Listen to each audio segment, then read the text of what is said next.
तो हेलो दोस्तों, स्वागत है आपका हमारे यूट्यूब चैनल जैमनी विद अर्पित में स्टडी में सॉरी जैमनी विद स्टडी में। और ये हम लोग जीएस सुधा स्टार्ट कर रहे हैं और इसमें जीएस सुधा लेखक नवीन शर्मा सर हैं। आप सभी को इनको पहचान की कोई ज़रूरत है नहीं, नवीन शर्मा सर को, ठीक है।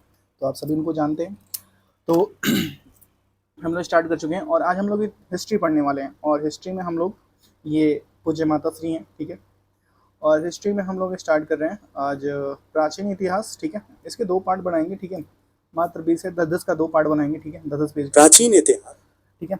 अभी मैं, ठीक है, 10 का दो पार्ट बनाएंगे, ठीक है। और इसका जो है हम लोग गूगल जैमिनी के साथ पढ़ेंगे, ठीक है। तो मज़ा आने वाला है, ठीक है।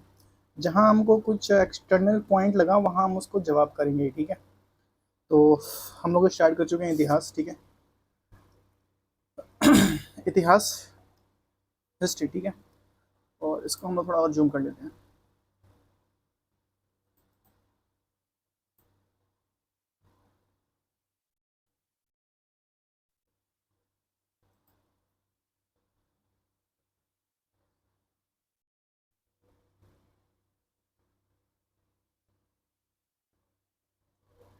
तो प्राचीन इतिहास के अध्ययन के लिए प्रमुख स्रोत और प्रागैतिहासिक काल, ठीक है।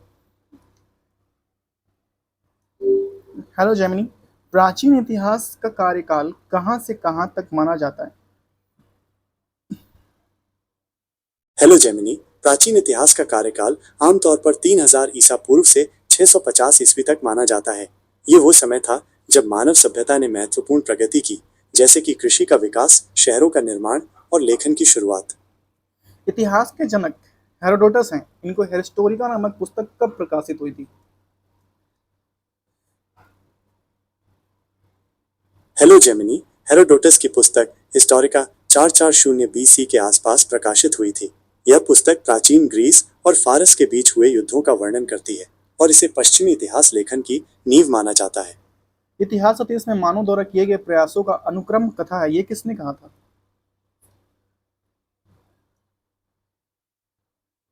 हेलो जेमिनी, ये कथन इतिहासकार लियोपोल्ड वॉन राके ने दिया था। उनका मानना था कि इतिहास को तथ्यों पर आधारित होना चाहिए और इसमें मानवीय प्रयासों का निष्पक्ष वर्णन होना चाहिए। इतिहास के आवश्यक एवं अनिवार्य अंग अतीत शुभ युग के मानव के द्वारा किए गए सतत प्रयासों का, घटनाओं का अनुक्रम प्रयास है, ठीक है। वह घटना जो संपन्न हो चुकी है, चाहे अभी या चाहे शताब्दियों वर्ष पूर्व, इतिहास का अंग बन जाती है, ठीक है। इतिहास ऐसी बातों को विभ्रांत होता है, इतिहास ऐसी बातों का विभ्रांत होता है जो भूतकाल में हुई हो, ठीक है। इतिहास ऐसी बातों का विभ्रांत होता है जो भूतकाल में हुई हो, ठीक है। इतिहास विगत घटनाओं के बारे में चिंतन करता है।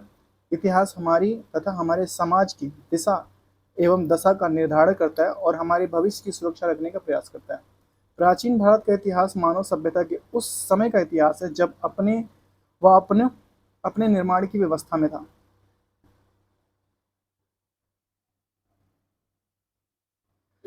भारत प्राचीन भारत के इतिहास के जानने के प्रमुख कितने स्रोत हैं? हेलो जेमिनी, प्राचीन भारतीय इतिहास को जानने के मुख्यतः 3 स्रोत हैं: पुरातात्विक स्रोत, साहित्यिक स्रोत और विदेशी यात्रियों के विवरण।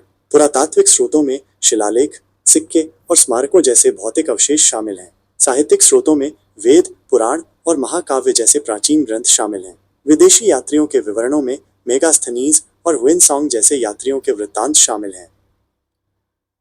हमारे इतिहास के स्रोतों के क्षेत्र में किसी नदी के तट पर निर्जन टीले को खोदकर निकाले गए प्राग ऐतिहासिक काल में मानव द्वारा पत्थर को काटकर निर्मित किए गए गणासों से लेकर भव्य इमारतों के भवनावशेषों, जबकि राजकवि बाणभट्ट द्वारा रचित हर्षचरित द्वारा समस्त प्रकार की वस्तुएं मिलती हैं। अध्ययन की सुविधा की दृष्टि से हम इन स्रोतों को दो भागों में विभाजित कर सकते हैं: पुरातात्विक स्रोत और साहित्यिक स्रोत। पुरातात्विक स्रोत और साहित्यिक स्रोत में क्या अंतर है? हेलो जेमिनी, पुरातात्विक स्रोत उन वस्तुओं और संरचनाओं को संदर्भित करते हैं जो अतीत में मनुष्यों द्वारा बनाई गई थी, जैसे कि मिट्टी के बर्तन, उपकरण, हथियार और इमारतें। साहित्यिक स्रोत अतीत के लोगों द्वारा लिखे गए ग्रंथ हैं, जैसे कि किताबें, कविताएं और नाटक। पुरातात्विक स्रोत हम लोग पढ़ेंगे अभिलेख। सबसे प्राचीन अभिलेख मध्य एशिया के बोग्ज कोई से प्राप्त हुआ अभिलेख। इस अभिलेख में वैदिक देवता मित्र, वरुण, इंद्र और नातस्य के नाम लिखे। इनमें ऋग्वेद में तिथि ज्ञात करने की भी सहायता मिलती है। बोजक कोई हेलो जेमिनी, किस स्थान पर बोगस है? कोई अभिलेख जो लगभग 14।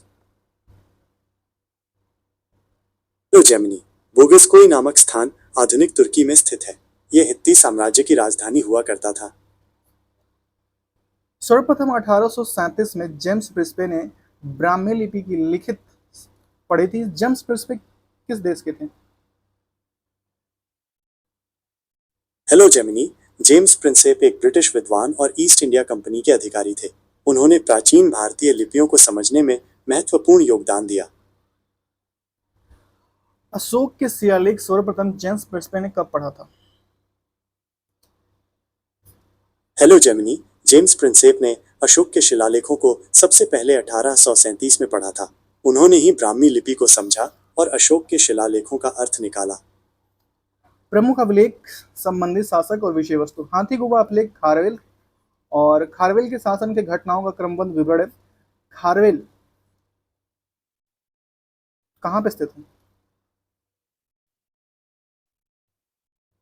हेलो जेमिनी, हाथी गुम्फा शिलालेख ओडिशा राज्य के भुवनेश्वर के पास उदयगिरी नामक स्थान पर स्थित है।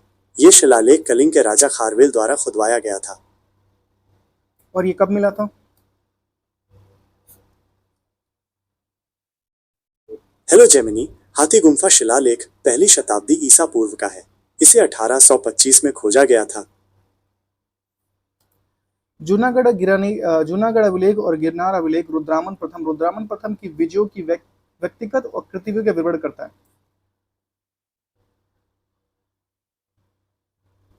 हेलो जेमिनी, जूनागढ़ अभिलेख, जिसे गिरनार अभिलेख भी कहा जाता है, रुद्रदामन प्रथम द्वारा स्थापित किया गया था। यह अभिलेख गुजरात के जूनागढ़ के पास गिरनार पहाड़ी पर स्थित है। नासिक शिलालेख रचना गौतमी श्री बालश्री ने किया था और सातवाहन घटनाओं का विवरण गौतमी श्री सतकर्णी के संबंधित है। नासिक शिलालेख कहाँ से प्राप्त हुआ था? हेलो जेमिनी, नासिक शिलालेख महाराष्ट्र के नासिक शहर के पास पांडवलेनी नामक स्थान पर स्थित बौद्ध गुफाओं के एक समूह में पाया जाता है। प्रयाग स्तंभ लेख कहाँ से लाया गया और ये समुद्रगुप्त गुप्त के शासन में हुआ। समुद्रगुप्त के विजयों का नीतियों का विवरण दिया गया। प्रयाग स्तंभ लेख हेलो जेमिनी, प्रयाग स्तंभ लेख, जिसे इलाहाबाद स्तंभ लेख भी कहा जाता है, मूल रूप से कौशाम्बी में स्थित था। इसे बाद में मुगल सम्राट अकबर द्वारा इलाहाबाद किले में लाया गया। ये लेख समुद्रगुप्त के शासनकाल के बारे में जानकारी का एक महत्वपूर्ण स्रोत है।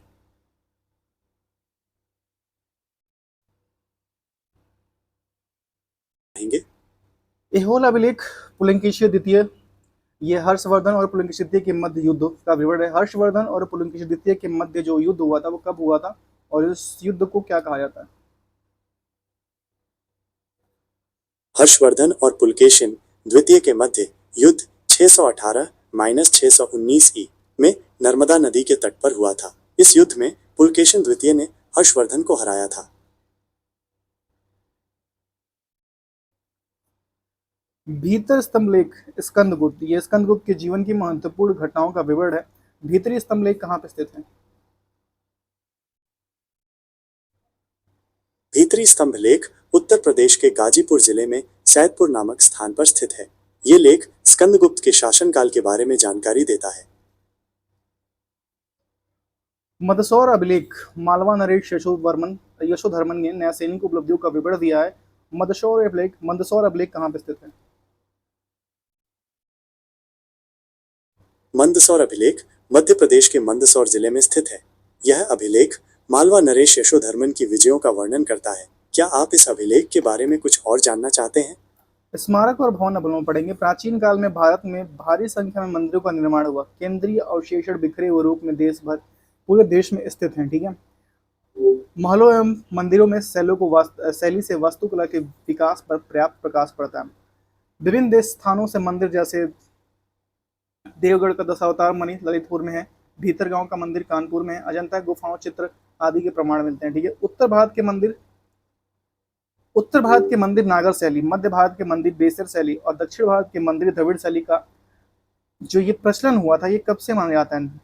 एक एक करके सबका व्याख्या करो। भारत में मंदिर निर्माण की 3 प्रमुख शैलियां हैं: नागर शैली, बेसर शैली और द्रविड़ शैली। इन शैलियों का विकास गुप्त काल 5वीं-6वीं शताब्दी ईस्वी से लेकर 13वीं शताब्दी तक हुआ। नागर शैली उत्तर भारत में, बेसर शैली मध्य भारत में और द्रविड़ शैली दक्षिण भारत में विकसित हुई। क्या आप इन शैलियों के बारे में और जानना चाहेंगे?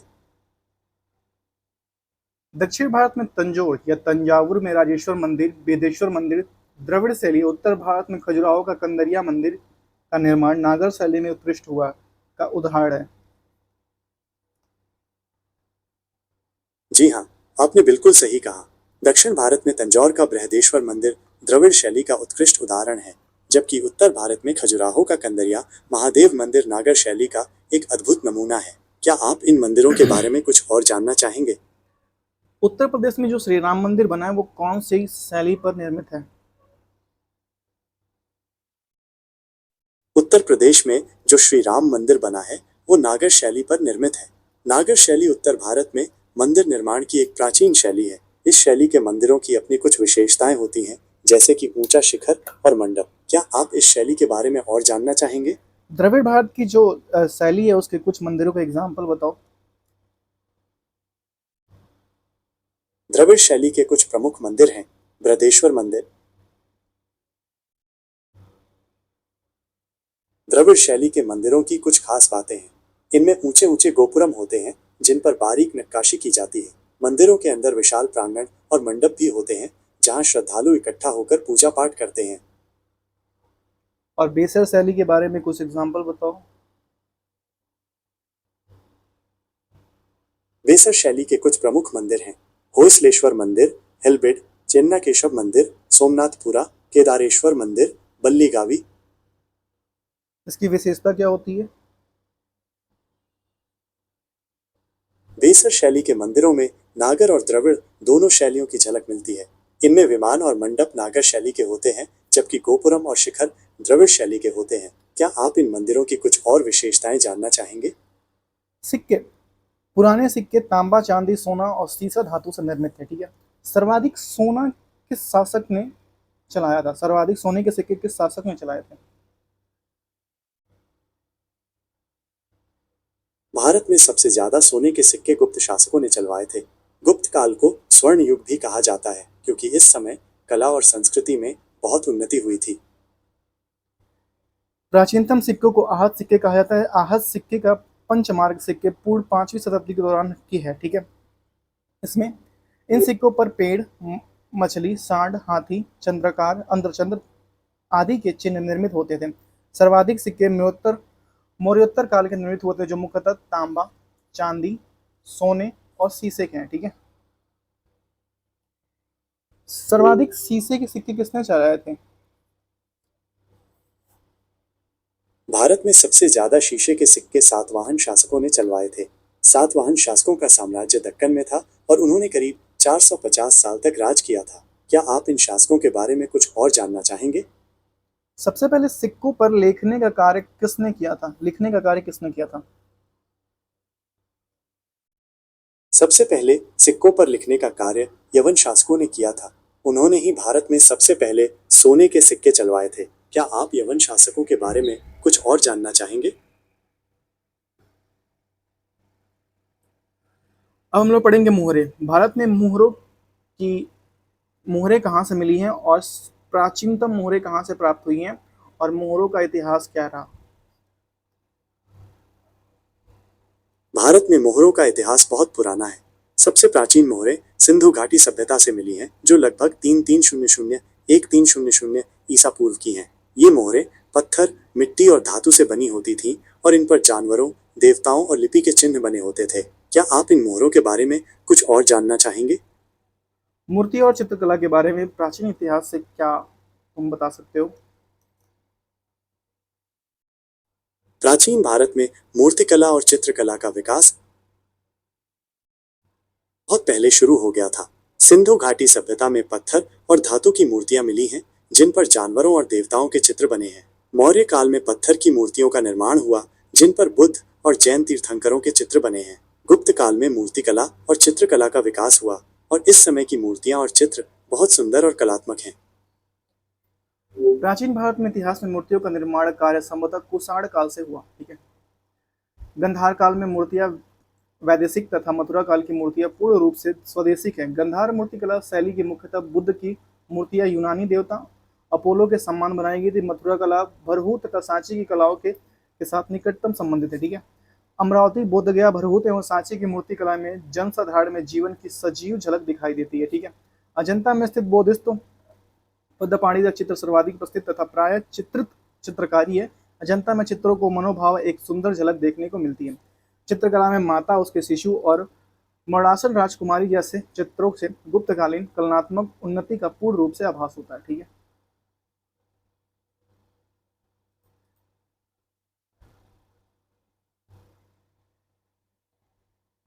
प्राचीन भारत के अध्ययन के मुख्य स्रोत पुरातात्विक स्रोत और साहित्यिक स्रोत। पुरातात्विक स्रोत के कितने भाग हैं? प्राचीन भारत के अध्ययन के मुख्य स्रोत पुरातात्विक स्रोत और साहित्यिक स्रोत हैं। पुरातात्विक स्रोत के 3 भाग हैं: पुरातात्विक उत्खनन, अभिलेख, सिक्के। पुरातात्विक स्रोत के अभिलेख, स्मारक और भवन, सिक्के और मोहरें, मूर्ति और चित्रकला। जी हाँ, बिल्कुल सही कहा आपने। पुरातात्विक स्रोत में अभिलेख, स्मारक और भवन, सिक्के और मोहरें और मूर्ति और चित्रकला शामिल है। क्या आप इन स्रोतों के बारे में कुछ और जानना चाहेंगे? साहित्यिक स्रोत में है, जैसे कि साहित्यिक स्रोत के 2 भाग हैं, भारतीय साहित्य और विदेशी साहित्य। भारतीय साहित्य में धार्मिक साहित्य, लौकिक साहित्य और संगम साहित्य।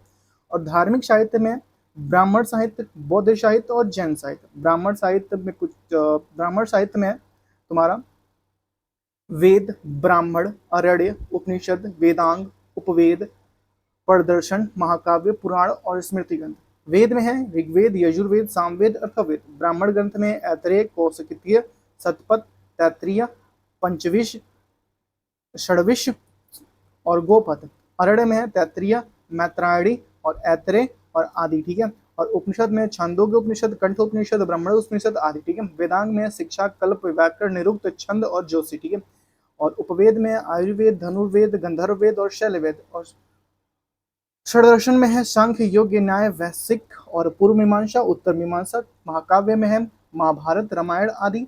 पुराण में है मत्स्य पुराण, शिव पुराण और विष्णु पुराण और भागवत पुराण आदि। स्मृति में है मनुस्मृति, नारद स्मृति, याज्ञवल्क्य स्मृति और स्मृति आदि। जी बिल्कुल, आपने सही कहा। ब्राह्मण साहित्य में वेद, ब्राह्मण ग्रंथ, आरण्यक, उपनिषद, वेदांग, सूत्र, स्मृति ग्रंथ, रामायण, महाभारत और पुराण शामिल हैं। क्या आप इनमें से किसी के बारे में और जानना चाहते हैं? बौद्ध साहित्य में सुत्त पिटक, विनय पिटक, अभिधम्म पिटक, मिलिंदपनो, बुद्ध चरित और दिव्य वादन। जी हाँ, बौद्ध साहित्य में सुत्त पिटक, विनय पिटक, अभिधम्म पिटक, मिलिंद-पन्हो, बुद्ध चरित और दिव्यावदान जैसे महत्वपूर्ण ग्रंथ शामिल हैं। जैन क्या साहित्य आप में है इनमें से किसी कल्पशुद्ध, ग्रंथ के बारे रुक जाओ यार, जैन साहित्य में कल्पशुद्ध, भद्रबाहुचरित और भगवत जैन सूत्र साहित्य और में कल्पसूत्र, परिशिष्ट। भगवती सूत्र।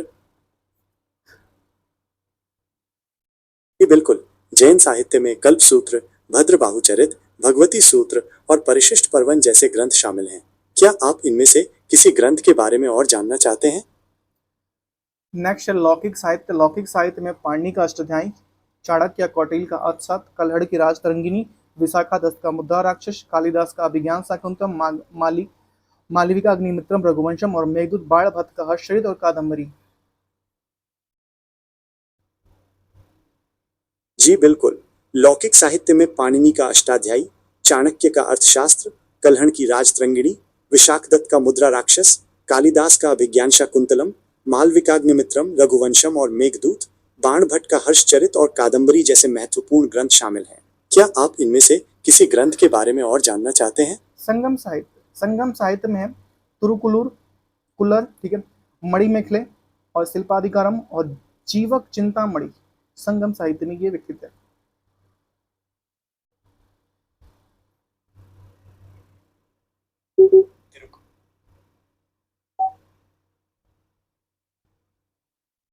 क्या आपको संगम साहित्य के बारे में कुछ और जानना है? विदेशी साहित्य से, जैसे कि विदेशी साहित्य के 3 भाग है, यूनान और रोमन, चीन के लेखक और अरब के लेखक। ठीक है। यूनान रोम के लेखक में है मेगास्थनीज, टॉलमी, हेरोडोटस और निआकश और अरिस्टोबुलस।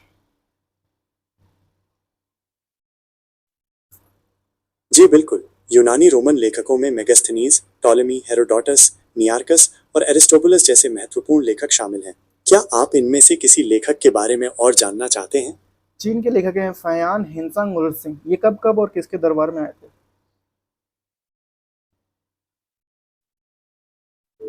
फाहियान, वेनसांग और इत्सिंग प्राचीन काल में भारत आए चीनी यात्री थे। फाहियान चंद्रगुप्त द्वितीय के शासनकाल में आए और उन्होंने गुप्त काल के बारे में लिखा। वेनसांग हर्षवर्धन के शासनकाल में आए और उन्होंने नालंदा विश्वविद्यालय में शिक्षा प्राप्त की। इत्सिंग 7वीं शताब्दी के अंत में भारत आए और उन्होंने बौद्ध ग्रंथों का अध्ययन किया। अरब के लेखक हैं अल सुलेमान, अल मसूदी और इबन बतूता। ये किस किस समय किसके शासक काल में भारत आए और इन्होंने कौन कौन सी पुस्तक लिखी है? अल सुलेमान 9वीं शताब्दी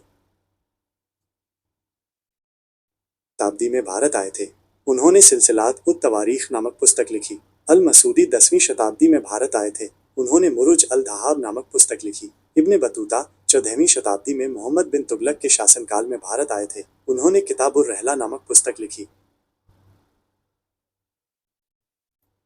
साहित्यिक शोध के दो प्रकार होते हैं, धार्मिक साहित्य और लौकिक साहित्य, धर्मेतर साहित्य। धार्मिक साहित्य के अंतर्गत ब्राह्मण साहित्य, ब्राह्मणोत्तर साहित्य सम्मिलित होते हैं। ब्राह्मण साहित्य के प्रमुख मुख्यतः वेद, ब्राह्मण ग्रंथ, आरण्य, उपनिषद और वेदांग हैं। जी बिल्कुल। ब्राह्मण साहित्य में वेद, ब्राह्मण ग्रंथ, आरण्यक, उपनिषद और वेदांग शामिल हैं। क्या आप इनमें से किसी के बारे में और जानना चाहते हैं?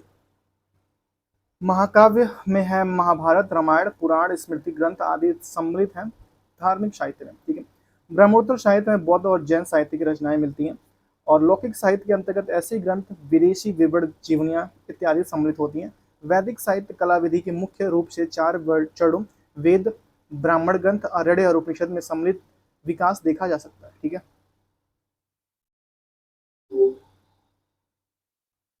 नेक्स्ट है ब्राह्मण साहित्य। ठीक है।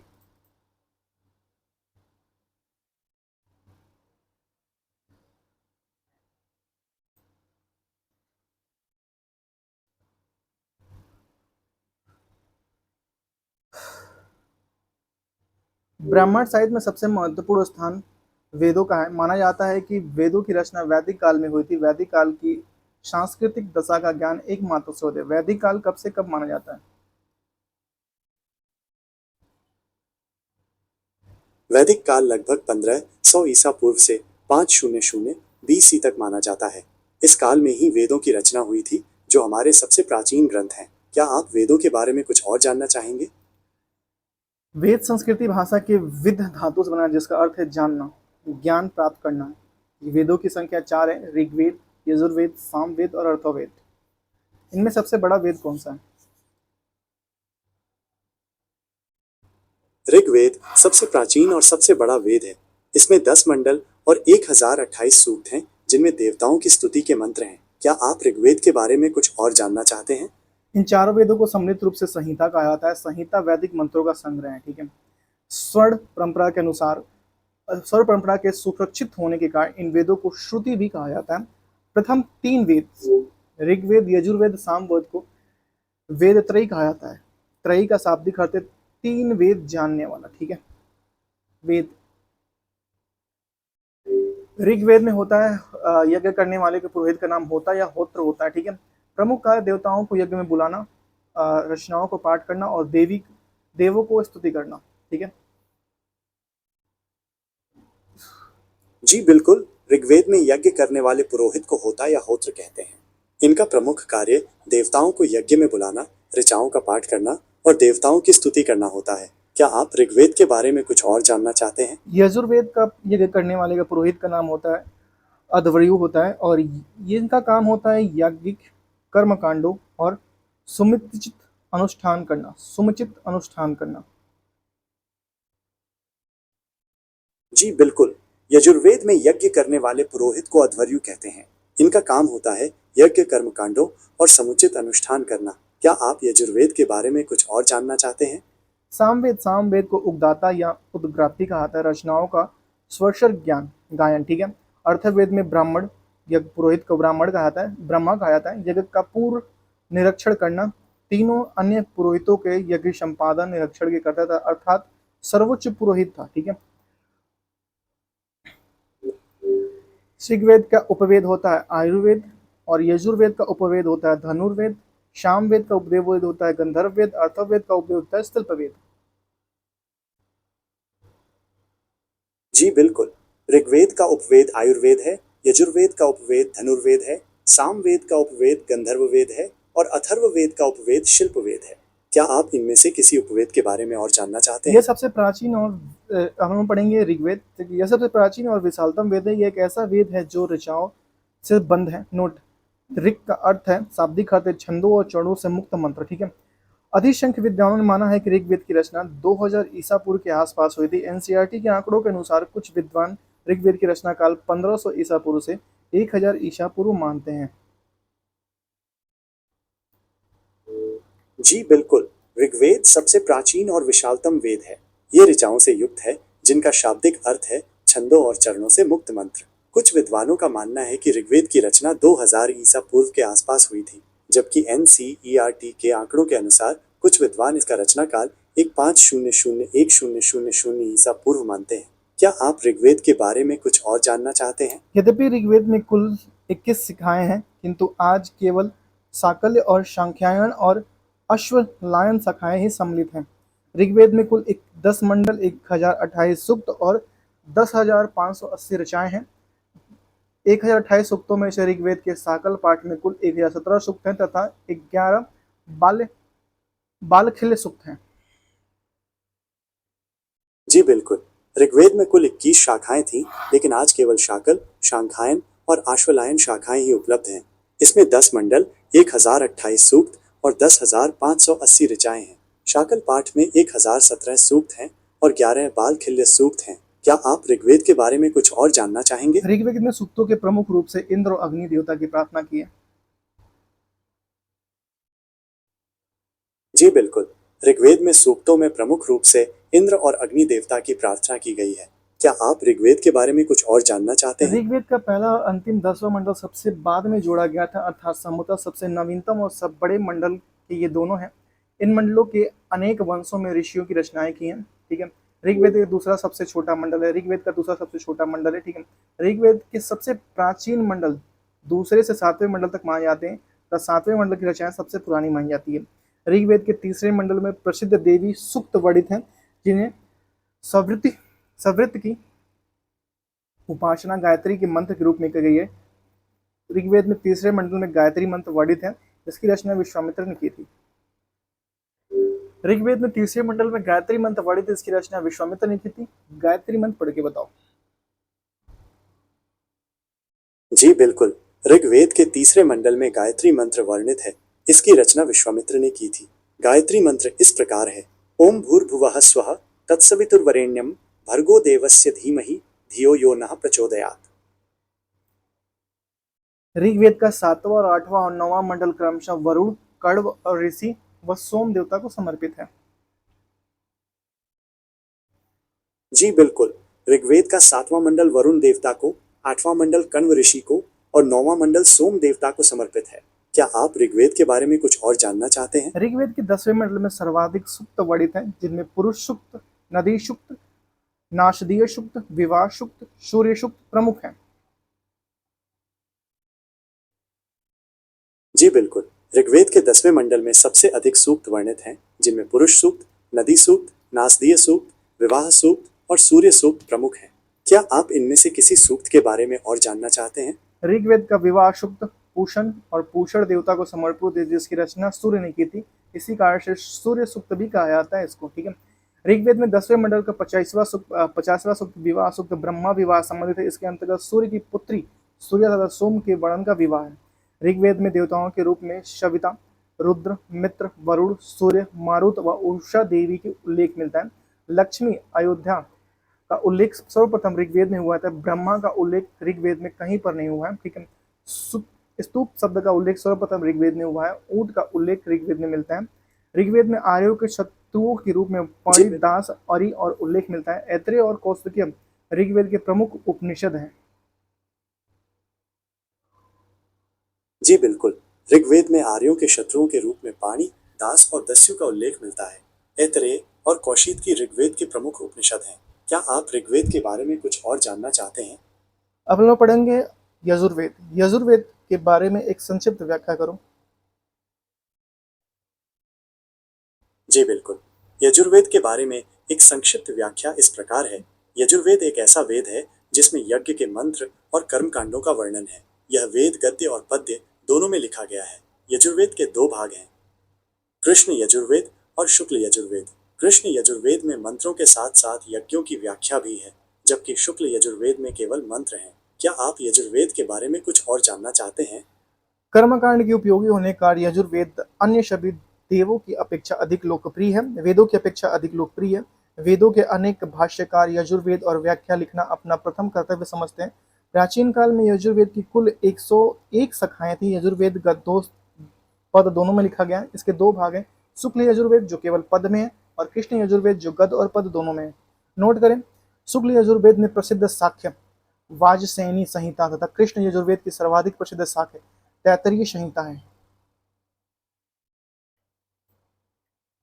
जी बिल्कुल। शुक्ल यजुर्वेद की सबसे प्रसिद्ध शाखा वाजस्नेयी संहिता है और कृष्ण यजुर्वेद की सबसे प्रसिद्ध शाखा तैत्तिरीय संहिता है।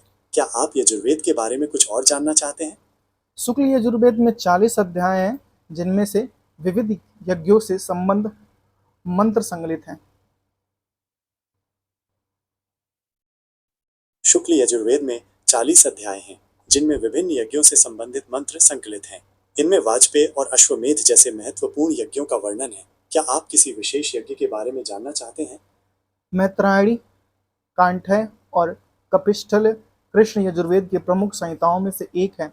वाजसेनी संहिता के पुरुष मेघ सूक्त में सर्वप्रथम चांडाल का उल्लेख हुआ है। वैश्व शब्द का सर्वप्रथम प्रयोग वाजसेनी संहिता में मिलता है।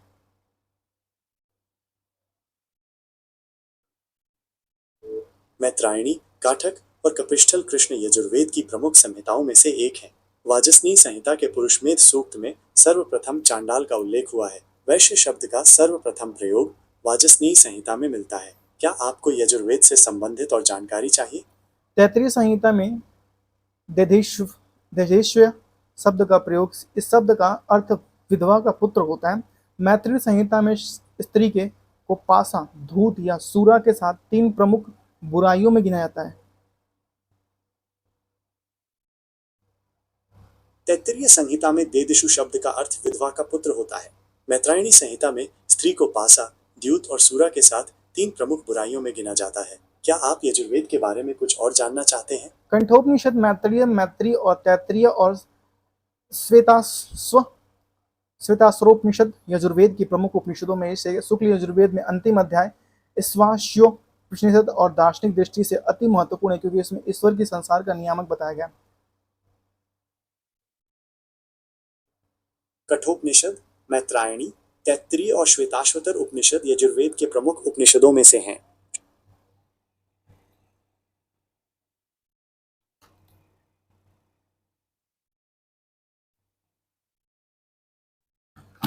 ठीक है, अब हम लोग पढ़ेंगे सामवेद। ठीक है, जी बिल्कुल। अब हम सामवेद के बारे में बात करेंगे। सामवेद भारतीय शास्त्रीय संगीत और नृत्य का मूल है। इस वेद में मंत्रों को लयबद्ध तरीके से गाने के लिए लिखा गया है। सामवेद में फिर से रिपीट करो। जी बिल्कुल। सामवेद भारतीय शास्त्रीय संगीत और नृत्य का मूल है। इस वेद में मंत्रों को लयबद्ध तरीके से गाने के लिए लिखा गया है। सामवेद में कुल 1875 मंत्र हैं, जिनमें से 75 को छोड़कर बाकी ऋग्वेद से लिए गए हैं। क्या आप सामवेद के बारे में कुछ और जानना चाहते हैं?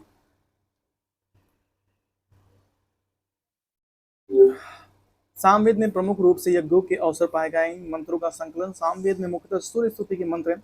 सामवेद में मंत्रों का प्रयोग यज्ञ में देवताओं को आवाहन हेतु उचित अवसर के साथ उद्गाता उद्गात्री द्वारा किया जाता है। सामवेद में छंदों की 1875 था, जिसमें 75 मंत्रों को छोड़कर शेष मंत्र ऋग्वेद में भी उपलब्ध होते हैं। सामवेद में मंत्रों के गान में लय व स्वर की विशेषता रूप विधान है। सामवेद का महत्व संगीत की दृष्टि से बहुत अधिक है। सामवेद में भारतीय संगीत का जनक भी कहा जाता है। माना जाता है कि 7 स्वरों की उत्पत्ति सामवेद से हुई है। सामवेद में ग्राम्य स्वर विशेष गानों की संख्या सर्वाधिक है। प्राचीन ग्रंथों के अनुसार प्राचीन ग्रंथों की सूचना के आधार पर माना जाता है कि सामवेद की कुल 1000 शाखाएं थी। वर्तमान में उपलब्ध 3-4 शाखाओं में से कौथुम शाखा सर्वाधिक लोकप्रिय है। सामवेद में पंचविंश ब्राह्मण में सरस्वती नदी के प्रकट तथा विलुप्त होने का विवरण दिया गया है। ठीक है। छांदोग्य, जैमिनीय और केन सामवेद की प्रमुख उपनिषद है। सामवेद के कितने उपनिषद हैं? सामवेद के दो मुख्य उपनिषद हैं, छांदोग्य उपनिषद और केन उपनिषद। छांदोग्य उपनिषद सबसे बड़ा और सबसे महत्वपूर्ण उपनिषद है। इसमें आत्मा और ब्रह्म के बारे में बताया गया है। केन उपनिषद में ब्रह्म के स्वरूप और ज्ञान के बारे में बताया गया है। और जैमिनी उपनिषद में किसके बारे में बताया गया है? जैमिनी उपनिषद में ब्रह्म विद्या और यज्ञ के बारे में बताया गया है। इसमें यह भी बताया गया है कि यज्ञ कैसे करना चाहिए और यज्ञ का क्या महत्व है। अब हम लोग पढ़ेंगे अर्थोवेद। अर्थों की वेद के बारे में एक संक्षिप्त व्याख्या करो। जी बिल्कुल। अथर्ववेद के बारे में एक संक्षिप्त व्याख्या इस प्रकार है। अथर्ववेद चौथा और अंतिम वेद है। इसे ब्रह्मवेद के नाम से भी जाना जाता है। इसमें जादू टोना, तंत्र मंत्र और चिकित्सा से संबंधित मंत्र हैं। अथर्ववेद में कुल 20 कांड, 731 सूक्त और लगभग 6000 मंत्र हैं। ये वेद ऋग्वेद, यजुर्वेद और सामवेद से थोड़ा अलग है, क्योंकि इसमें रोजमर्रा की जिंदगी से जुड़ी समस्याओं का समाधान मिलता है।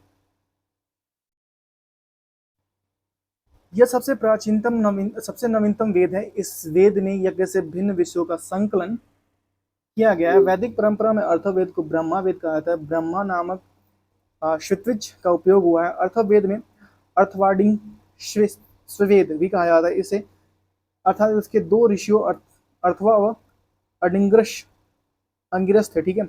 अर्थवेद के 20 कांडों में विभाजित है, जिनमें सूक्त और मंत्र वर्णित है। अर्थवेद में 331 सूक्त और 5894 मंत्र हैं। मंत्रों के लगभग 1200 मंत्र ऋग्वेद से लिए गए।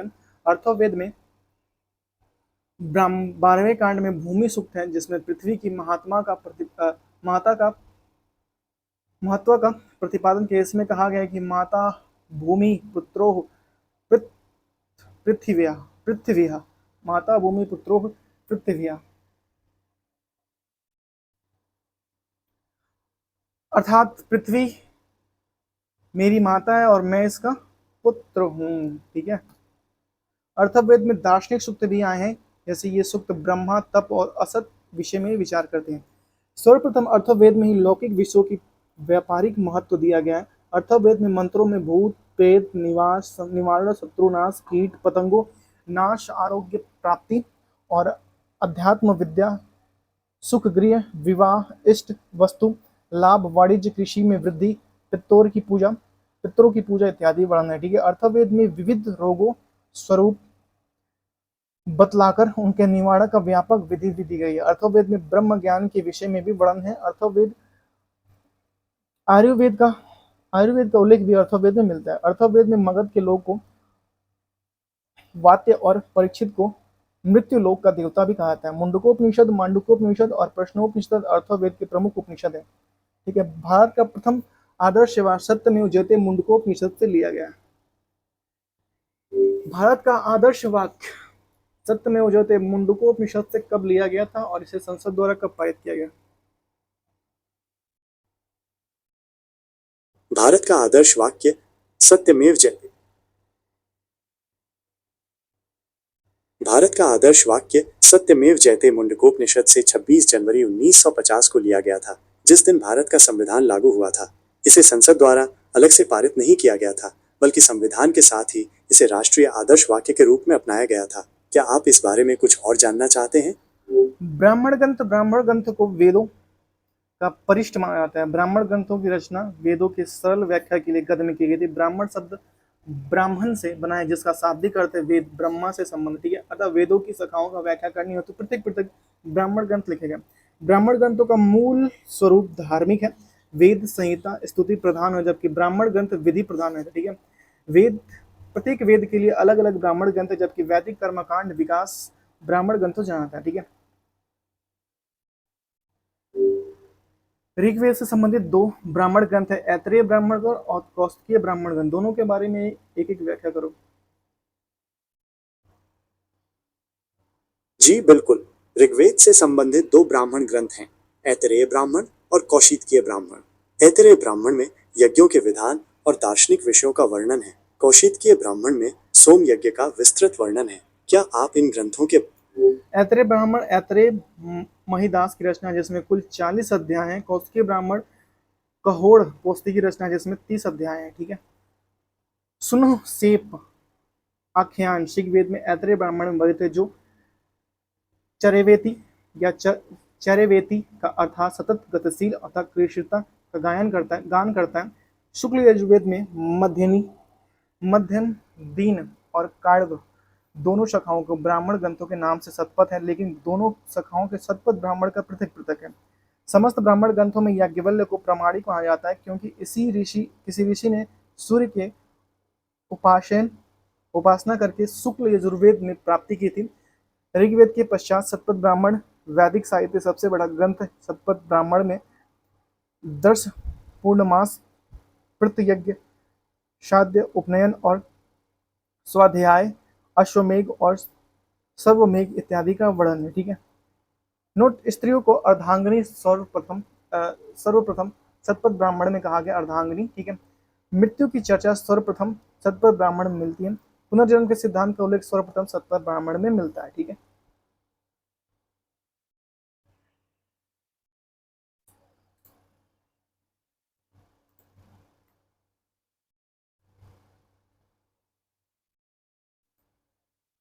जलपान कथा का सर्वप्रथम वर्णन सतपथ ब्राह्मण ग्रंथ में मिलता है। ठीक है। तैत्तरीय ब्राह्मण कृष्ण यजुर्वेद से संबंधित है, जो वास्तव में तैत्तरीय संहिता का परिशिष्ट है। तैत्तरीय ब्राह्मण में 3 कांड अष्टक है। इन्हें कांड तथा अष्टक के अग्न्य, धान्य और अग्न्याध्येय और स्तोत्रमणि यज्ञ इत्यादि वर्णित है।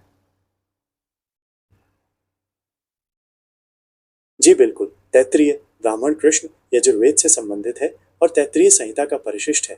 इसमें 3 कांड अष्टक हैं, जिनमें अग्निचयन, धान यज्ञ और सौत्रमणि यज्ञ जैसे महत्वपूर्ण यज्ञों का वर्णन है। क्या आप तैत्तरीय ब्राह्मण के बारे में कुछ और जानना चाहते हैं? सामवेद से संबंधित प्रमुख ब्राह्मण ग्रंथ जैसे पंचविष्ट और पष्टविष्ट और जैमिनी इत्यादि। इसके अतिरिक्त सामवेद में संबंधित ब्राह्मण ग्रंथ जैसे आर्ष्य, छांदोग्य, सामविधान, संहितोपनिषद इत्यादि है।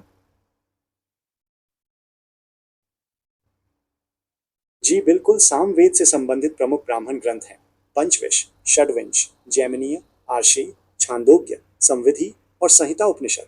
इनमें से प्रत्येक ग्रंथ सामवेद के विभिन्न पहलुओं पर प्रकाश डालता है। क्या आप इनमें से किसी विशेष ग्रंथ के बारे में जानना चाहते हैं? पंचविश ब्राह्मण में प्राचीन दंत कथाओं के साथ साथ वार्त्यों, आर्य जाति से बहिष्कृत वर्ग के पुनः वर्ण प्रवेश का उल्लेख मिलता है। पंचविश ब्राह्मण में चमत्कार और शकुन से संबंध अद्भुत ब्राह्मण नामक एक अध्याय है। जैमिनीय ब्राह्मण में 3 भाग हैं एवं यह सतपथ ब्राह्मण के समान ही महत्वपूर्ण है। इसमें विज्ञान की सामग्री भी मिलती है। जी बिल्कुल। पंचविश ब्राह्मण में प्राचीन दंत कथाओं के साथ साथ व्रात्यों यानी आर्य जाति से बहिष्कृत वर्ग के पुनः वर्ण प्रवेश का उल्लेख मिलता है। षड्विंश ब्राह्मण में चमत्कार और शकुन से संबंधित अद्भुत ब्राह्मण नामक एक अध्याय है। जैमिनीय ब्राह्मण के 3 भाग हैं और यह शतपथ ब्राह्मण के समान ही महत्वपूर्ण है। इसमें विज्ञान की सामग्री भी मिलती है। क्या आप इनमें से किसी ब्राह्मण ग्रंथ के बारे में और जानना चाहते हैं? ब्राह्मण ग्रंथों में गोपद ब्राह्मण की रचना सबसे अंत में हुई है, जो कि अर्थवेद से संबंधित एकमात्र ब्राह्मण है। इसका 2 भाग है, पूर्व गोपथ और उत्तर गोपथ।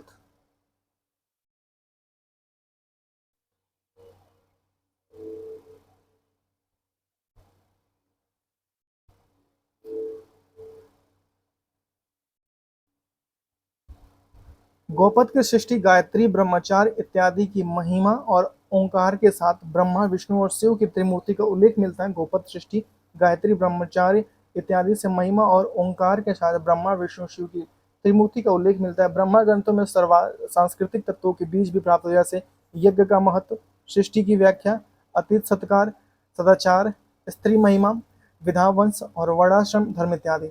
ऋग्वेद, ऐतरेय और कौस्तिकीय, यजुर्वेद, ब्राह्मण ग्रंथ सतपथ और तैत्तरीय, सामवेद का ब्राह्मण ग्रंथ है पंचविश और पशविश, और अर्थवेद अर्थवेद का ब्राह्मण ग्रंथ है गौपद।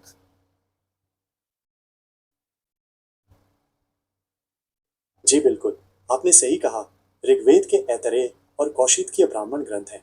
यजुर्वेद का शतपथ ब्राह्मण ग्रंथ है। सामवेद के पंचविंश, षड्विंश और जैमिनीय ब्राह्मण ग्रंथ हैं, और अथर्ववेद का गोपथ ब्राह्मण ग्रंथ है। क्या आप वेदों के बारे में कुछ और जानना चाहते हैं? आरण्यक के बारे में एक संक्षिप्त व्याख्या करो जो कम से कम 2 मिनट का हो।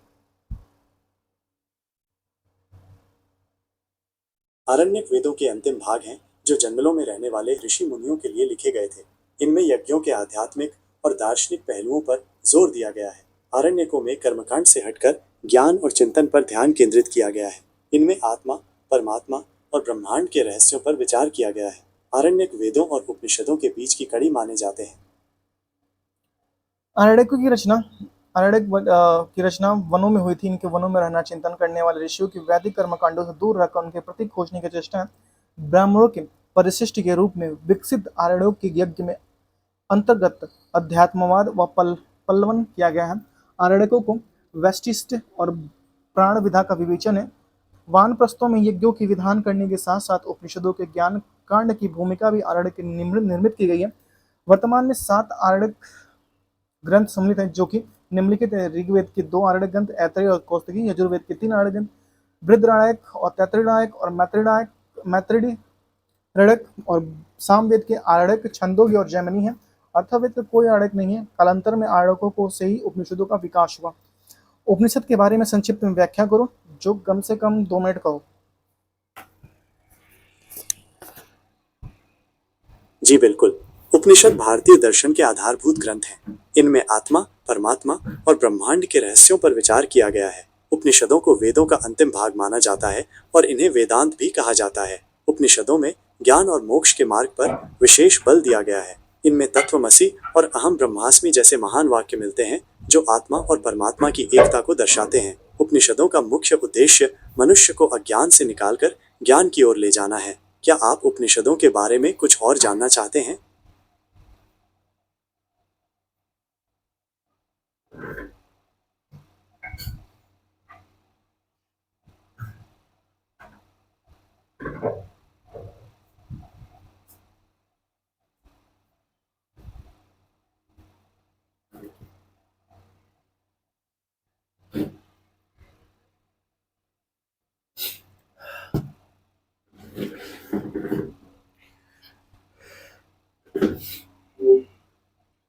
उपनिषद का अर्थ है 2 शब्दों से मिलकर बना है। एक का अर्थ है उप, जिसका अर्थ है, बताते हैं क्या अर्थ है, समीप। दूसरे का अर्थ है निषद, जिसका अर्थ है बैठना। ठीक है, मतलब समीप बैठना। वैदिक साहित्य में प्रचार की दृष्टि से सर्वाधिक महत्व उपनिषदों का ही है। उपनिषदों का महत्व दार्शनिक विचारों कारण केंद्रीय कारण से ये उपनिषद देश विदेश में लोकप्रिय हैं। उपनिषदों में गद्य तथा पद दोनों का प्रयोग हुआ है। उपनिषदों में प्रायः संवाद के माध्यम से तत्व ज्ञान समझाया गया। उपनिषदों में परम सुख की प्राप्ति का मार्ग भी समझाया गया। मुख्यतः प्राचीन उपनिषदों की संख्या 13 थी, लेकिन कालांतर में इसकी सर्वाधिक संख्या 100 से अधिक हो गई है। ठीक है, वैदिक शाखाओं में मूलभूत से दार्शनिक चिंतन हेतु विकास उपनिषदों की गणना इस प्रकार से ऐतरेय और कौस्तुकीय ऋग्वेद से संबंधित है। ईश्य और ब्राह्मण्य शुक्ल यजुर्वेद से संबंधित है।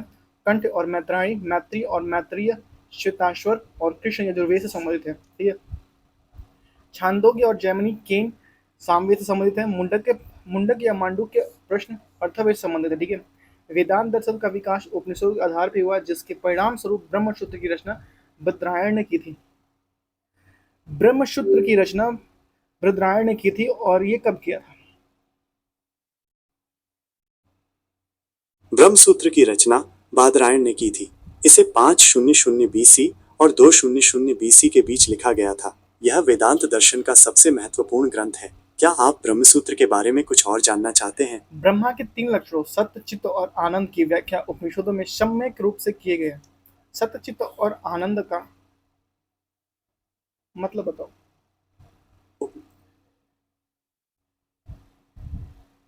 जी बिल्कुल, मैं आपको समझाता हूँ। सत्य का मतलब है जो हमेशा रहता है, कभी बदलता नहीं। चित्त का मतलब है हमारी चेतना, हमारा ज्ञान। और आनंद का मतलब है परम सुख, वो खुशी जो कभी खत्म नहीं होती। उपनिषदों में कहा गया है कि ब्रह्म यानी ईश्वर इन्हीं तीन चीजों से मिलकर बने हैं। आचार्य ने 10 उपनिषदों के भाष्य लिखकर अद्वैतवाद का मत प्रवर्तन किया। अद्वैतवाद का मत किसने प्रवर्तन किया था?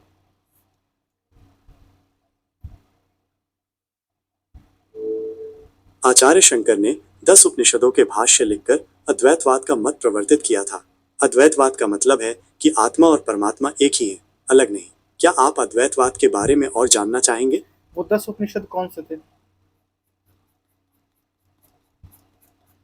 वो 10 उपनिषद हैं: ईश, केन, कट, प्रश्न, मुंडक, मांडुक्य, तैत्तिरीय, ऐतरेय, छांदोग्य और बृहदारण्यक।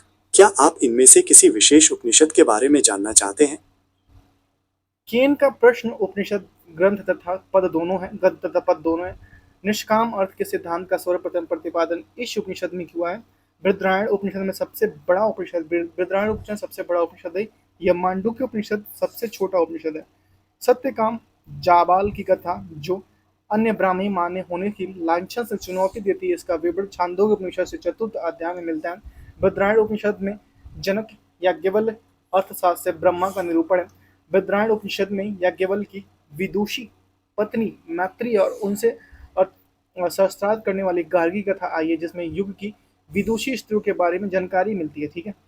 पुनर्जन्म के सिद्धांत का अवधारणा सर्वप्रथम बृहदारण्यक उपनिषद में मिलता है। पुनर्जन्म की और तमसोमा ज्योतिर्गमा विवरण बृहदारण्यक उपनिषद में मिलता है।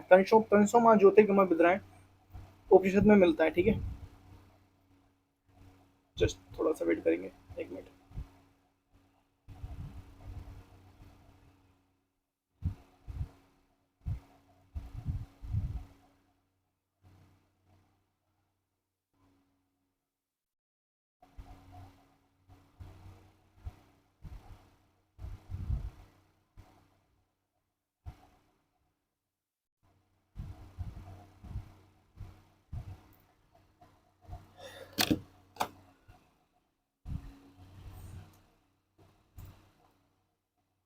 कंठ उपनिषद में यम नचिकेता के संवाद में आत्मा का स्वरूप बतलाया गया।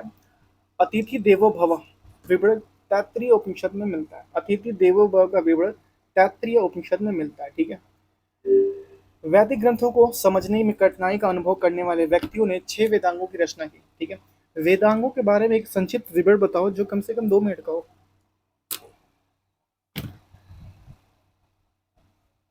जी बिल्कुल। वैदिक ग्रंथों को समझने में कठिनाई का अनुभव करने वाले व्यक्तियों ने 6 वेदांगों की रचना की। वेदांगों के बारे में एक संक्षिप्त विवरण इस प्रकार है। वेदांग 6 हैं: शिक्षा, कल्प, व्याकरण, निरुक्त, छंद और ज्योतिष। शिक्षा में वैदिक मंत्रों के उच्चारण के नियमों का वर्णन है। कल्प में वैदिक कर्मकांडों के नियमों का वर्णन है। व्याकरण में संस्कृत भाषा के नियमों का वर्णन है। निरुक्त में वैदिक शब्दों के अर्थों का वर्णन है। छंद में वैदिक मंत्रों के छंदों का वर्णन है। ज्योतिष में वैदिक काल के खगोल विज्ञान का वर्णन है। शिक्षा, कल्प, व्याकरण, निरुक्त, छंद और ज्योतिषी को एक बार और रिपीट करो। जी बिल्कुल। वेदांग 6 हैं: शिक्षा, कल्प, व्याकरण, निरुक्त, छंद और ज्योतिष। शिक्षा में वैदिक मंत्रों के उच्चारण के नियमों का वर्णन है। कल्प में वैदिक कर्मकांडों के नियमों का वर्णन है। व्याकरण में संस्कृत भाषा के नियमों का वर्णन है। निरुक्त में वैदिक शब्दों के अर्थों का वर्णन है। छंद में वैदिक मंत्रों के छंदों का वर्णन है। ज्योतिष में वैदिक काल के खगोल विज्ञान का वर्णन है। शिक्षा को वेद की आंख, कल्प को वेद का हाथ और व्याकरण को वेद का मुंह और निरुक्त को वेद का कान और छंद को वेद का पैर और ज्योतिषी को वेद का नेत्र क्यों कहा गया? शिक्षा को वेद की आंख, कल्प को वेद का हाथ, व्याकरण को वेद का मुख।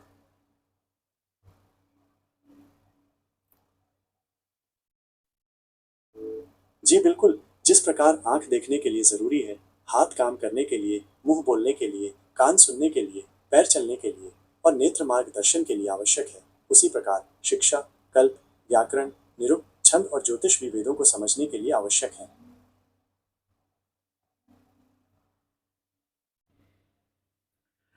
नेक्स्ट है वेदांगों को गद्य के सूत्र के रूप में लिखा गया है। वेदांगों को गद्य में सूत्र रूप में लिखा गया है, जिसमें 6 वेदांगों के नाम, क्रम और उल्लेख सर्वप्रथम मुंडका उपनिषद में मिलता है। शिक्षा यह उच्चारण का विज्ञान है जो स्वर और व्यंजन के उच्चारण का विधान रखता है। इसका विस्तार प्रति साक्ष्य ग्रंथों में मिलता है। वेदों को अलग अलग शिखाओं का उच्चारण बनाने के कारण इन्हें प्रतिशाख्य भी कहा जाता है। ठीक है। कल्प यह मुख्य रूप से वैदिक कर्मकांड का प्रतिपादन करने वाला वेदांग है। कल्प का शाब्दिक अर्थ विद्वान होता है। कल्प सूत्रों में यज्ञ से संबंधित विधान पाए गए हैं, विधान दिए गए हैं। जो कल्प में 4 भेद हैं जो कि हैं श्रोत सूत्र, गृहसूत्र, धर्मसूत्र और शुल्बसूत्र। ये चारों भिन्न भिन्न वेदों से होते हुए अलग अलग है। व्याकरण या वेदों के मुख्य कहा जाता है। ये शब्दों की मीमांसा रखने वाले शास्त्रार्थ व्याकरण भी कहा है। इनका संबंध भाषा संबंधी नियमों से होता है। इसमें प्राकृतिक और प्रत्यय के रूप में विभाजन करके पदों की व्युत्पत्ति बताई गई है। निरुक्त व्यवस्थित रूप से वैदिक शब्दों का अर्थ समझाना ही निरुक्त का प्रयोजन है। निरुक्त का शाब्दिक अर्थ है निर्वचन होना। निरुक्त का वेद ज्ञान की कुंजी है। छंद यम पदवृद्ध वेद मंत्रों के सही उच्चारण हेतु उपयोगी वेदांग है। इस वैदिक मंत्रों के उच्चारण का ज्ञान होता है। ज्योति यह काल का निर्धारण करने वाला वेदांग है। ज्योति यह वैदिक यज्ञ काल की अपेक्षा रखते हैं और ये किसी निश्चित काल में संपादित होते हैं। काल का विभाजन मुहूर्त और निश्चय ग्रहों और नक्षत्रों की गति का निर्धारण आदि का ज्योतिष के ही है। ठीक है। महाकाव्य भारत से प्राचीन भारत की राजनीतिक, सामाजिक और धार्मिक स्थिति का पता चलता है। ठीक है। महाभारत की रचना महर्षि वेद व्यास ने की थी। महाभारत का पूरा नाम जय संहिता था। महाभारत के पंचम वेद भी कहा गया है। महाभारत में कुल पर्वों की संख्या 18 है। महाकाव्य को संक्षिप्त में कम से कम 2 मिनट का एक संक्षिप्त व्याख्या करो। जरूर, मैं तुम्हें महाकाव्य के बारे में बताता हूँ।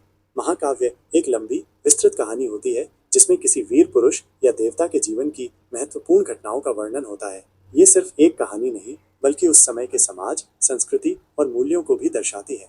महाकाव्यों में अक्सर युद्ध, रोमांच और देवताओं के हस्तक्षेप जैसी घटनाएं होती हैं। ये कहानियां हमें प्रेरणा देती हैं और हमारे अंदर साहस और नैतिकता जैसे गुणों का विकास करती हैं।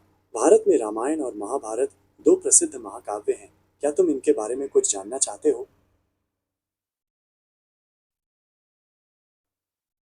महाभारत का सबसे बड़ा पर्व शांति पर्व है। शांति पर्व के बारे में कुछ बताओ। महाभारत का सबसे बड़ा पर्व शांति पर्व है जिसमें लगभग 14,700 श्लोक हैं।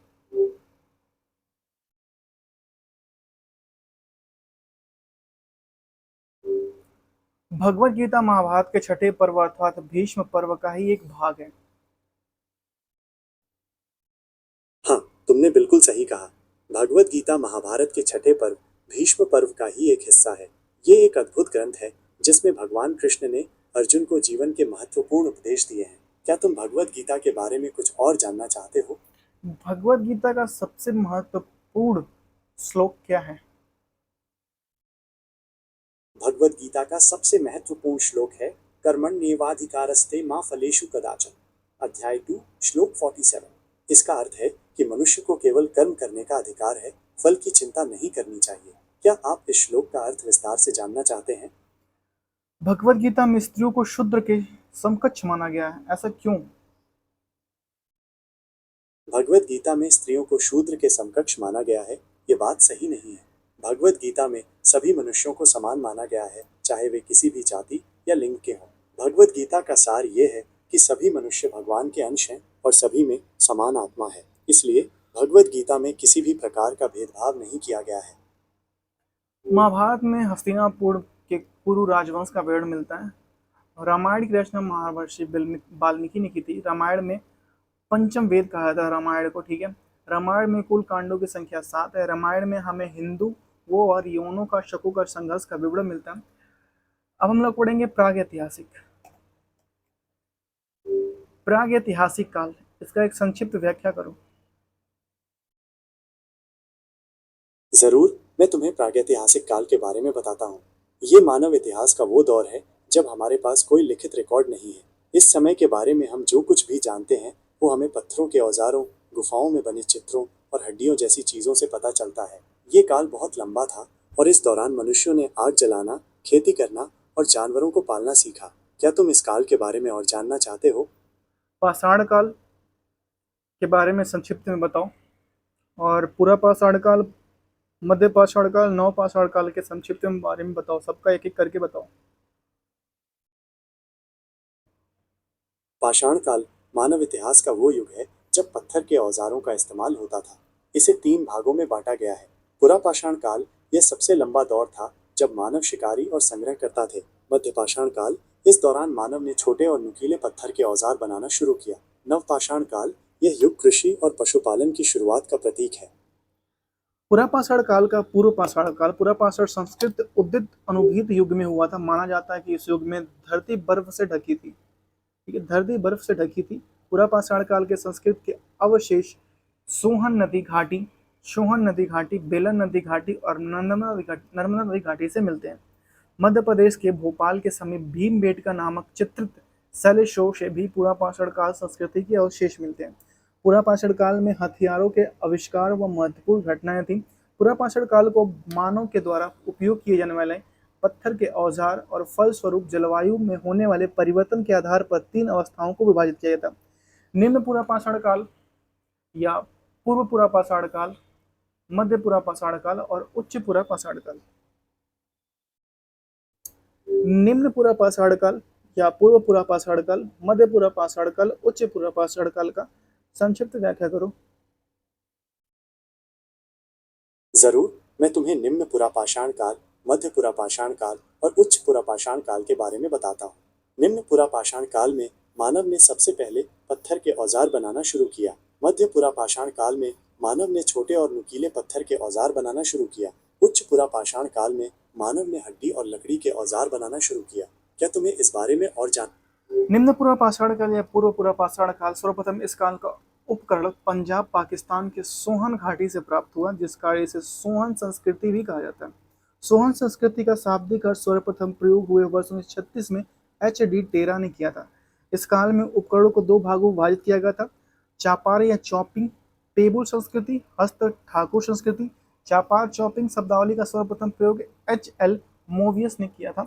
चापार उपकरण सबसे बड़े आकार वाले उपकरण जो पेबुल से निर्मित है। चॉपिंग उपकरण द्वारा द्विधारी होते हैं। ठीक है, हस्त कुठार संस्कृति का मद्रास संस्कृति भी कहा जाता है। ठीक है, सर्वप्रथम मद्रोशा या ये कौन सा लिखा होगा पता नहीं। सर्वप्रथम हस्त कुठार संस्कृति के उपकरण पल्वरम मद्रास में रॉबर्ट ब्रूस फुट ने प्राप्त किए थे। ठीक है, सोहन संस्कृति मद्रास संस्कृति के इकट्ठे मिलने का प्रमाण चित्तौड़गढ़ राजस्थान से मिले हैं। निम्न पुरापाषाण काल या पूर्व पुरापाषाण काल के प्रमुख स्थान सोहन घाटी पाकिस्तान, पंजाब में कश्मीर थार के रेगिस्तान। एक मिनट, कश्मीर थार के कहाँ गया भाई, बैक कैसे होगा।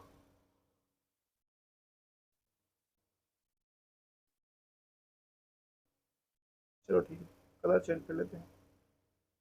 ठीक है, कश्मीर थार के रेगिस्तान का कुछ क्षेत्र जैसे राजस्थान के चित्तौड़गढ़ और डिंडवाना में, और नेक्स्ट है बेलन घाटी की घाटी नर्मदा नदी की घाटी में, और उसके बाद से है मध्य पुरापाषाण काल, जैसे फल्को ब्लेड्स की अधिकता के कारण इस काल में फलक संस्कृति भी कहा था। इस काल में खुर्चीन वेधक सबसे महत्वपूर्ण उपकरण थे, जिस कार्य से खुर्चीन वेधक संस्कृति भी कहा जाता है। ठीक है, इस काल के उपकरण मुख्य रूप से सल्क फ्लिक पर आधारित थे। ठीक है, H.D. संकालिया ने सर्वप्रथम मध्य पुरापाषाण काल संस्कृति चढ़ की खोज निवासा महाराष्ट्र में की थी। H.D. संकालिया ने गोदावरी नदी के तट पर स्थित नवेसा महाराष्ट्र को मध्य पुरापाषाण काल के संस्कृति का रूपार्थ स्थल घोषित किया। मध्य पुरापाषाण काल के प्रमुख स्थान है नवेशा महाराष्ट्र, सौराष्ट्र क्षेत्र गुजरात, चकरिया उत्तर प्रदेश के वाराणसी में, सिंगरौली बेसिन उत्तर प्रदेश के मिर्जापुर में, भीमबेटका गुफाएं मध्य प्रदेश में, ब्यास बाणगंगा सिरसा नदी घाटी हिमाचल प्रदेश। ठीक है, उच्च पुरापाषाण काल, इस काल में मुख्य उपकरण फ्लड ब्लेड पर आधारित थे। इन उपकरणों के निर्माण में चर्ट, जस्फर, फ्लिप्ड आदि बहुमूल्य पत्थरों का उपयोग होता था। उच्च पुरापाषाण के प्रमुख स्थान है बुढ़ा पुष्कर राजस्थान, पड़ते भड़ते एवं इनाम गांव महाराष्ट्र। ठीक है, जोगदहा बाघेर व भीमबेटका मध्य प्रदेश, सिंहभूमि झारखंड, रेनीगुट्टा वेमुला कुर्नूल में स्थित गुफाएं आंध्र प्रदेश, सोरापुरा दोआब का क्षेत्र कर्नाटक। आधुनिक स्वरूप वाले मानव अर्थात होमो सेपियंस का उदय उच्च पुरापाषाण काल की विशेषता है। उच्च पूरा पाषाण काल की अन्य विशेषताएं हड्डी से निर्मित उपकरणों का प्रचलन है। भारत में सर्वप्रथम उच्च पूरा पाषाण काल के अवशेष बेलन घाटी नदी उत्तर प्रदेश से मिले हैं। ठीक है, भीमबेटका में गुफा चित्रकला प्रारंभ का पूरा पाषाण काल में हुआ था, मध्य पाषाण काल। ठीक है, भारत में मध्य पाषाण काल हेलुसियन युग के साथ प्रारंभ हुआ। मध्य पाषाण काल को उपकरण अत्यंत छोटे होते जिस कारण इन्हें माइक्रोलिथ कहा जाता है। भारत में सर्वप्रथम मध्य पाषाण काल को उपकरणों की खोज सीएल क्लाइल के विंध्य क्षेत्र से की गई थी। मध्य पाषाण काल का उपकरण चौसेडोनी निर्मित है औजार बनाने चौसेडोनी निर्मित है औजार बनाने का तकनीकी फ्रूटिंग कहलाता है। ठीक है, मध्य पाषाण काल के प्रमुख केंद्र बेलन नदी घाटी उत्तर प्रदेश, नेवासा महाराष्ट्र, सोन नदी घाटी मध्य प्रदेश, कृष्णा नदी कर्नाटक। ठीक है, मध्य काल के लोगों ने सर्वप्रथम कुत्ते को अपना पालतू पशु बनाया था। बागोर भीलवाड़ा राजस्थान, आदमगढ़ होशंगाबाद मध्य प्रदेश से पशुपालन के प्राचीनतम साक्ष्य प्राप्त हुए। मध्य प्रदेश के स्थित भीमबेटका गुफाओं में मध्य पाषाण काल के उपकरण प्राप्त हुए हैं। ठीक है, भारत में मानव अस्थि पंजर का सर्वप्रथम अवशेष प्रतापगढ़ उत्तर प्रदेश, महादा व सराय नाहर राय से प्राप्त हुआ, जबकि मध्य पाषाण काल का है। ठीक है, सर्वप्रथम बूचड़ खाने के साक्ष्य मादा उत्तर प्रदेश से प्राप्त हुआ। ठीक है, पाषाण मध्य पाषाण काल के संदर्भ में हड्डी से निर्मित आभूषण भारत में माधा उत्तर प्रदेश से प्राप्त हुआ। एक ही कब्र से 4 मानव कंकाल सराय नहर राय उत्तर प्रदेश से प्राप्त हुआ। खेलिया पुरास्थल उत्तर प्रदेश से सर्वाधिक मानव कंकाल, दमदमा पुरास्थल उत्तर प्रदेश में सर्वाधिक समाधान प्राप्त हुआ। एक ही कब्र में 3 मानव कंकाल दमदमा उत्तर प्रदेश से प्राप्त हुआ। झोपड़ी के विस्तृत साक्ष्य चौपानी मांडो उत्तर प्रदेश से प्राप्त हुआ।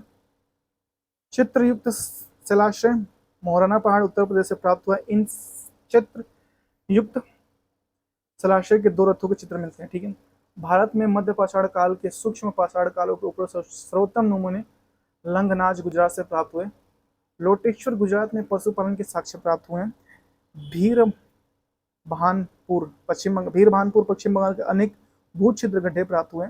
टेरी उपग्रह तमिलनाडु के मध्य पाषाण काल में बालू की टिकट तथा चर्ट एवं फ्लिट से निर्मित अनेक उपकरण प्राप्त हुए। मध्य पाषाण काल के प्रमुख स्थान बागोर राजस्थान, आदमगढ़ भीमबेटका मध्य प्रदेश। ठीक है, लगना एवं लोगोटेश्वर गुजरात, बीरभानु पश्चिम बंगाल, टेरी शमू तमिलनाडु, महदास सराय नहर राय और लेखरिया दमदमा चौपानी मांडो मोराना उत्तर प्रदेश। देखिए, मदहा सराय नहर राय और लेखरिया दमदमा चौपानी मांडो मोरहाना और पहाड़ जो उत्तर प्रदेश में। ठीक है, नवपाषाण काल शब्द प्रथम बार जॉन लुबाक ने के द्वारा प्रयोग में लाया गया था। नवपाषाण काल का प्रमुख औजार पत्थर की कुल्हाड़ी है। नवपाषाण काल के उपकरण पॉलिश किए गए पत्थरों से निर्मित है। कृषि का प्रारंभ सर्वप्रथम नवपाषाण काल में हुआ। नाव का निर्माण सर्वप्रथम नवपाषाण काल में हुआ था। मृद भांड सर्वप्रथम नवपाषाण काल में बनने लगे थे। भारतीय उपमहाद्वीप में नवपाषाण काल की प्राचीनतम बस्ती मेहरगढ़ पाकिस्तान के बलूचिस्तान प्रांत में स्थित है। मेहरगढ़ से पशुपालन और कृषि के प्राचीनतम साक्ष्य प्राप्त है। मेहरगढ़ से पालतू भैंस और प्राचीनतम साक्ष्य भी प्राप्त हुआ। नवपाषाण काल में भारत के नवपाषाण काल के मध्य स्थल की खोज टोंस नदी घाटी उत्तर प्रदेश में हुई है। नवपाषाण काल के प्रमुख केंद्र बेलन नदी घाटी उत्तर प्रदेश, सोन नदी घाटी मध्य प्रदेश, सिंह भूमि झारखंड और रेणुगुट्टा आंध्र प्रदेश। बुरजहोम कश्मीर में कब्र में पालतू पशु और भेड़ियों को माली के साथ सौ के साथ ही दफनाया था। कश्मीर में स्थित नवपाषाण काल के स्थलों को बुरजहोम व गुफराल से अनेक गर्तावास, मृदभांड और हड्डी के साक्ष्य मिले। ठीक है,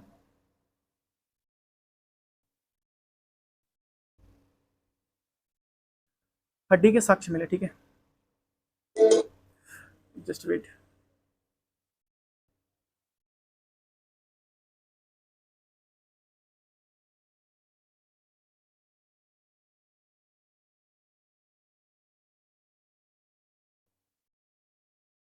कश्मीर में स्थित नवपाषाण काल के स्थल बुरजहोम और गुफकराल से अनेक गर्तावास, मृदभांड की हड्डी की खोज अवशेष मिले। चावल धान प्राचीनतम साक्ष्य कोल्डीवा उत्तर प्रदेश के प्रयागराज से प्राप्त हुआ था।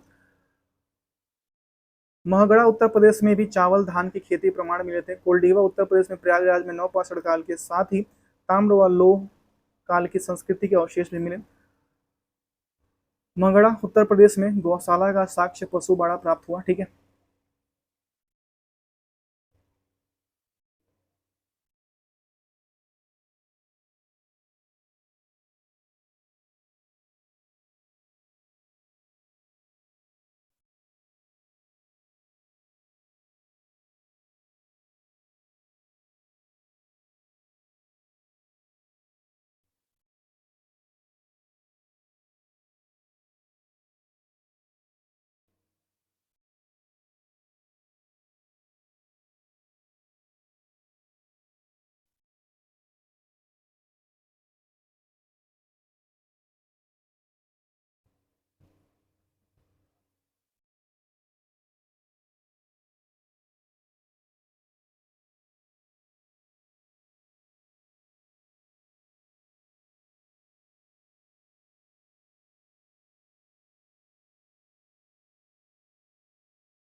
एक मिनट रुक जाइएगा।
चिरांद बिहार से अत्यधिक मात्रा में हड्डी के उपकरण प्राप्त हुए हैं जो कि मुख्यतः हिरण के सींग से निर्मित है। दक्षिण भारत में नवपाषाण काल का मुख्य स्थान बेल्लारी कर्नाटक, और बेल्लारी कर्नाटक अनेक नवपाषाण काल के स्थल संगनकल्लू और बुद्धिहल और टेक्कलकोट आदि के लिए प्रसिद्ध है। सर्वप्रथम नवपाषाण काल के साक्ष्य दक्षिण भारत में संगनकल्लू कर्नाटक और नागार्जुन कोंड आंध्र प्रदेश से प्राप्त हुए। ठीक है,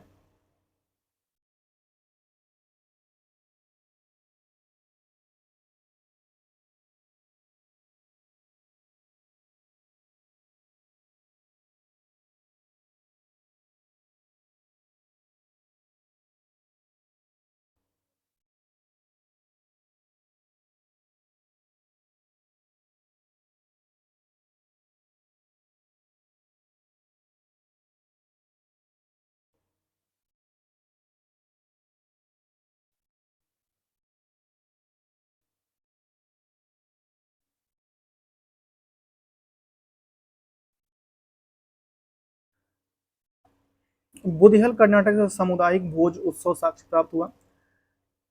टेक्कलकोट कर्नाटक से कान की बालियां, सोने का लटकन आदि मिले। कर्नाटक में स्थित नवपाषाण काल में स्थलों पर मास्की व पिकलिहल से राख के टीले, भस्म टीले प्राप्त हुए। भारत में स्थित नवपाषाण काल के प्रमुख स्थान है बुरझोम और गुफकराल कश्मीर में है, और कोल्डिवा और मगड़ा उत्तर प्रदेश में, चिरांद बिहार में, सग्गनकल्लू और पिक्कल हिट कर्नाटक में, नागार्जुन कोंडा आंध्र प्रदेश में। महत्वपूर्ण तथ्य देखिए, आग का आविष्कार पुरापाषाण काल में हुआ, पहिए का आविष्कार नवपाषाण काल में हुआ, और कृषि का आविष्कार नवपाषाण काल में हुआ।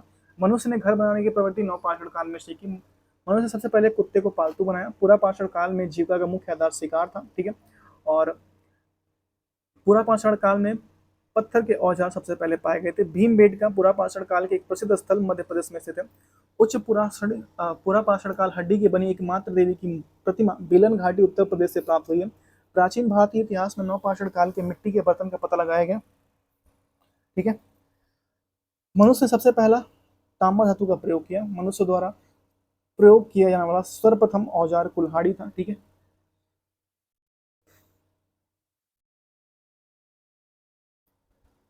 नेक्स्ट है, मनुष्यों द्वारा बोई की सबसे पहला फसल जौ यव था। ठीक है, महत्वपूर्ण तथ्य, अर्थशास्त्र पुस्तक के लेखक चाणक्य हैं, जिसे कौटिल्य और विष्णुगुप्त के नाम से जाना था।